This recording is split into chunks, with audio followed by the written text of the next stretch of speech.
Hello বন্ধুরা, তোমরা সবাই কেমন আছো? আশা করি ভালো আছো। আজকে দেখো আমি এগুলো কি ধুচ্ছি, এগুলো হচ্ছে পাঙ্গাস মাছ।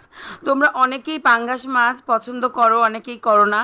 আসলে এই পাঙ্গাস মাছ থেকে একটা অন্যরকম গন্ধ আসে, এর জন্য অনেকেই খেতে পছন্দ করে না। আমিও আগে করতাম না, কিন্তু এখন এটাকে এমনভাবে আমি ধোয়া দেখাবো, যেভাবে তোমরা যদি পাঙ্গাস মাছটাকে প্রসেস করো তাহলে দেখবে পাঙ্গাস মাছ খেতে অনেক অনেক মজা লাগবে। অন্যান্য মাছ যেমন রুই কাতলা তোমরা যেমন খাও, তার চেয়েও অনেক বেশি মজা কিন্তু এই পাঙ্গাস মাছ, যদি তোমরা এটা ভালোভাবে ধুতে পারো। এখানে আমি পাঙ্গাস মাছ ধোয়ার জন্য হালকা গরম পানি নিয়েছি, এবং এই দেখো গরম পানি দিয়ে বারবার ধুয়েছি এবং লবণ দিয়ে ভালোভাবে ঝাঁকিয়ে ঝাঁকিয়ে পরিষ্কার করেছি। আসলে যে কোনো মাছই ধোয়াটাই মেন। আর পাঙ্গাস মাছ যেহেতু একটু পিচ্ছিল ভাব থাকে, এর জন্য এটাকে তোমরা ভালোভাবে গরম পানি দিয়ে ওয়াশ করবে, হালকা গরম পানি অবশ্যই, তাহলে দেখবে পাঙ্গাস মাছের এই গন্ধ ভাবটা আর থাকবে না।